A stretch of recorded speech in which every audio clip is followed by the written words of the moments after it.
Hey guys, so in this video I will be showing you how to create functions that actually take in some inputs. So just to go over how to create a function in Swift, you use the func keyword, and after that you give it a name, and as before I will call the function my function, and I'll just make these braces, and then this is the body of the function. So our input comes in here. So let's say I want my function to add two numbers, right? And so I need to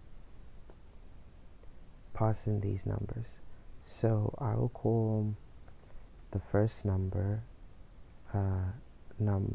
num1, and I have to declare the type. It's going to be an integer, and then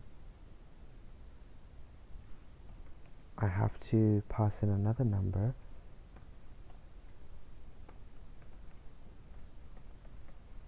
like so. So what is happening here is I'm passing in the two numbers and I'm giving them names. So this can be whatever you want it to be. You can call it whatever you want. But usually you want to give it some name that makes sense when you look back or when you're using them. And then you also have to declare the type of the value you're going to be giving to the function. And in this case, I'm using integers, right? Essentially numbers. These are data types in Swift. So now we want to actually use these. This is where we do something with those values, and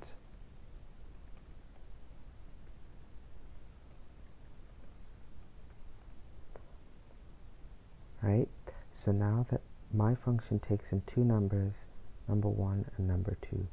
So right now it's not going to do anything if we call this function.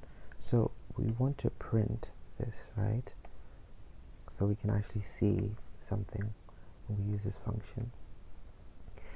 And as I said before, when we're using a function, we have to say the name, we have to type out the name, and then the brackets like this. And then this will use the function. But in this case, my function is missing the parameters, so I have to add them in. So if you declare a function that has the inputs, when you use the function, you have to also state those inputs. So my function is going to take in those two numbers, but the first one is going to be 2, the second one is going to be 3.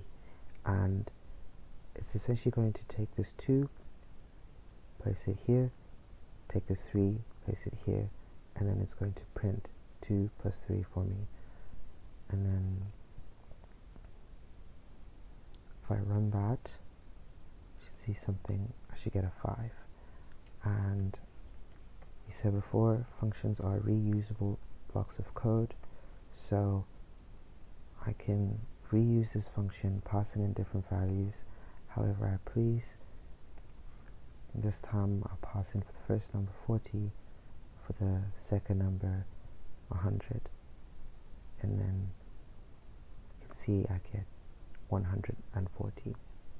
Okay, so I will just highlight this and comment it out, and for clarity's sake I will declare another function that multiplies numbers, and this time I will say multiply.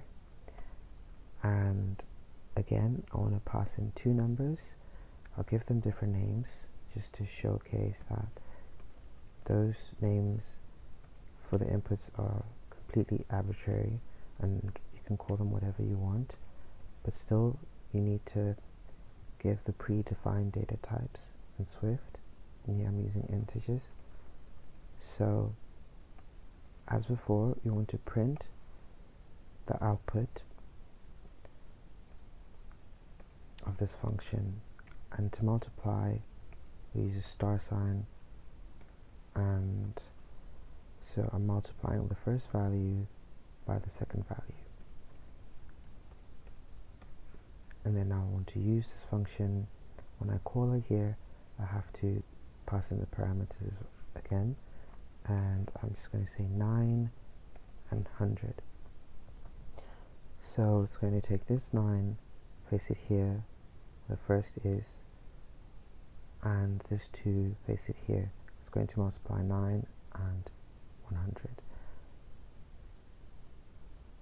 And we can see the output is going to be 900.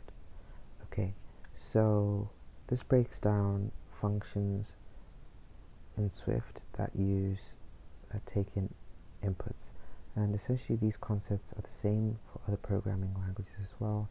The syntax will be slightly different. Okay, in the next video I will be showing you how to